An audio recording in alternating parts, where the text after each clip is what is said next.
ত্রয়োদশ জাতীয় সংসদ নির্বাচন যতই ঘনিয়ে আসছে ততই উত্তপ্ত হয়ে উঠছে দেশের নির্বাচনী মাঠ। এরই মধ্যে নির্বাচনে সবচেয়ে বেশি আসনে কোন দল জয়ী হতে পারে এ বিষয়ে প্রথম আলোর উদ্যোগে করা এক জরিপে মানুষের মতামত উঠে এসেছে। জরিপটি করেছে বেসরকারি গবেষণা প্রতিষ্ঠান কিমেকার্স কনসাল্টিং লিমিটেড। জরিপ অনুযায়ী ত্রয়োদশ জাতীয় সংসদ নির্বাচনে সবচেয়ে বেশি আসনে বিএনপি জয়ী হবে বলে মনে করেন দেশের ৬৬% মানুষ।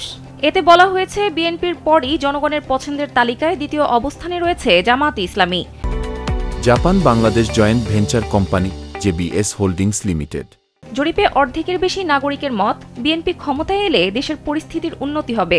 পাশাপাশি প্রায় ১/৩ মনে করেন জামায়াতে ইসলামী জিতলেও দেশ ভালোভাবে পরিচালিত হবে। সুষ্ঠু নির্বাচন হলে আগামী জাতীয় সংসদ নির্বাচনে কোন দল সবচেয়ে বেশি সংখ্যক আসন পাবে এমন প্রশ্নে প্রায় ৬৬% মানুষ জানিয়েছে বিএনপি সবচেয়ে বেশি আসন জয়লাভ করবে। নারী, পুরুষ ও বিভিন্ন বয়স শ্রেণীর অংশগ্রহণকারীদের মধ্যেও মতামতে তেমন পার্থক্য নেই। অন্যদিকে প্রায় ২৬% ধারণা বেশি আসন পাবে জামায়াতে ইসলামী।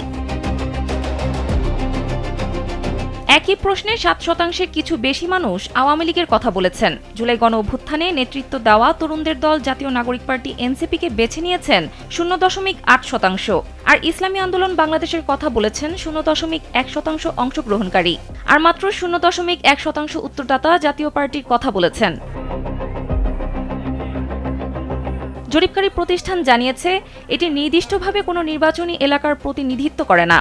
এখানে এমন মানুষদের অন্তর্ভুক্ত করা হয়েছে যারা অনলাইন অথবা ছাপা পত্রিকা পড়তে পারেন। একই সঙ্গে তাদের আগামী নির্বাচনে ভোট দেওয়ার সম্ভাবনা রয়েছে। জরিপের ফলাফলের মাত্রা ৯৯% নির্ভরযোগ্য বলেও জানিয়েছে প্রতিষ্ঠানটি। সানজিদা ইসলাম, কালবেলা।